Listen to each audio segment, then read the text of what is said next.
Salut à tous, je suis David et vous êtes sur la chaîne de Monsieur Cheveux. J'ai fait cette vidéo pour répondre à une question que des proches m'ont posée plusieurs fois et qu'on m'a également posée en commentaire sur mes vidéos.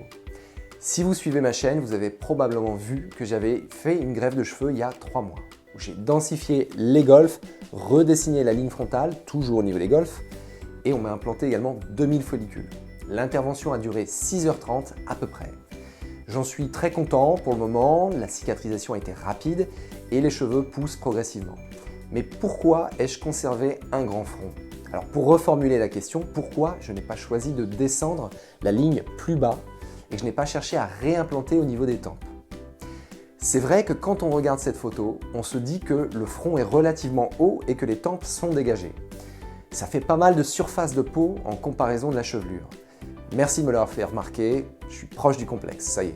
Non, je rigole. En fait, quand je compare avec des photos prises il y a plus de 10 ans, il n'y a pas une si grosse évolution que ça. On peut voir sur cette photo que la hauteur du front n'a pas tant bougé que ça. Ce qui a un peu évolué en revanche, c'est la ligne de cheveux au niveau des tempes. Et c'est ce qui a contribué à donner la sensation d'un front plus grand. Donc c'est plutôt dans la largeur du front qu'il y a une évolution et pas tant dans la hauteur.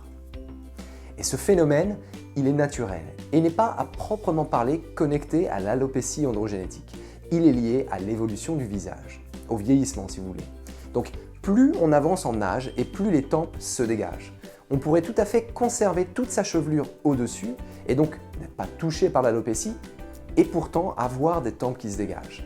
Avec l'âge, les proportions du visage évoluent. Il est tout à fait normal de passer de ce que l'on appelle en anglais the juvenile hairline, donc la ligne juvénile que l'on conserve jusqu'à l'âge de 17 ou 18 ans, cette ligne frontale basse, assez plate, avec des golfs arrondis, à une mature hairline, donc ligne mature, entre l'âge de 18 et 25 ans, et qui se caractérise par un recul de ligne temporale, le front semble s'élargir, les golfs se creusent, et c'est ce qui crée une forme de ligne en M. Et la ligne frontale, elle remonte de manière très homogène, de 1,5 à 1,5 cm.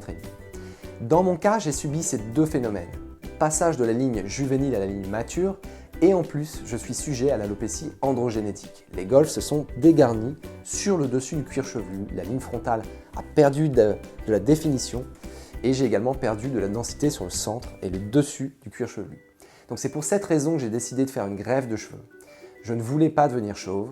Cela faisait 2 ans déjà que j'étais obligé d'avoir les cheveux plus longs, de faire une mèche pour camoufler mes golfs et d'aller chez le coiffeur tous les 3 semaines à peu près pour qu'il fasse une coupe de cheveux stratégique. Sauf que j'arrivais plus à me coiffer. Mais la question, est-ce que j'aurais pu descendre la ligne frontale, modifier le dessin des golfs et même rajouter des cheveux au niveau des tempes pour revenir vers une ligne juvénile, ou au moins un compromis? Techniquement, oui, j'aurais pu. Toutefois, j'ai 39 ans et avec mes 2 interventions cumulées, on a déjà prélevé 3600 follicules. Donc il me reste potentiellement 2000-2500 follicules prélevables pour des interventions ultérieures. Ce qui est pas mal, mais ce qui ne permettra pas de faire beaucoup d'autres interventions. Une a priori. Je sais également que mon père continue de perdre des cheveux sur le centre et l'arrière de la tête et j'ai le même schéma de perte que lui. Donc il faut que je conserve des follicules pour pallier aux pertes futures. Si j'avais souhaité descendre la ligne de 1 cm par exemple, il aurait fallu implanter 1000 follicules de plus. Si je souhaitais travailler au niveau des tempes pour atténuer la largeur du front, on pourrait implanter entre 1000 et 1200 follicules. Il y a un paramètre supplémentaire qui s'ajoute, c'est que implanter au niveau des tempes est une intervention que peu de docteurs réussissent. Il faut vraiment choisir la crème des docteurs, car la sélection des cheveux est cruciale. Il faut utiliser des cheveux d'un certain diamètre, relativement fin, et en même temps s'assurer qu'ils sont en bonne santé.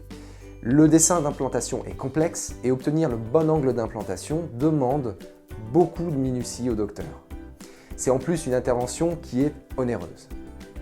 Pour toutes ces raisons, j'ai choisi de ne compenser que ce qui était tombé en raison de l'alopécie androgénétique et de ne pas chercher à compenser l'évolution naturelle de mon visage.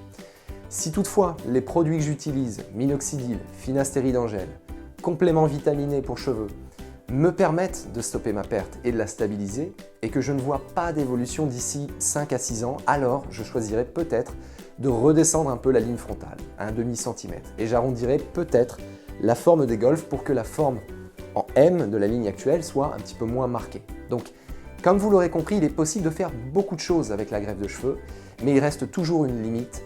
Combien de cheveux peuvent être prélevés de la zone donneuse sans qu'on ne l'appauvrisse au point que cela se voit? Et il faut, dans votre projet de greffe, considérer le long terme. Lorsqu'on fait une greffe de cheveux, on ne stoppe pas la progression de l'alopécie. Il faut donc s'attendre à faire une deuxième ou une troisième greffe dans le futur. Et il faut donc mettre en place une stratégie à long terme.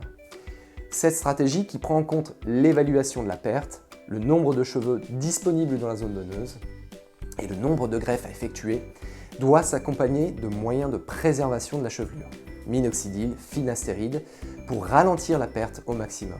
On sait qu'à partir de 40-45 ans, le taux de testostérone il diminue et par conséquent le taux de DHT diminue également. Donc, perte moins importante, moins rapide. Si on a réussi à préserver sa chevelure jusque-là, eh bien au final, il y aura moins de perte de cheveux et moins besoin de faire de greffe ou alors plus de cheveux disponibles pour une greffe ultérieure.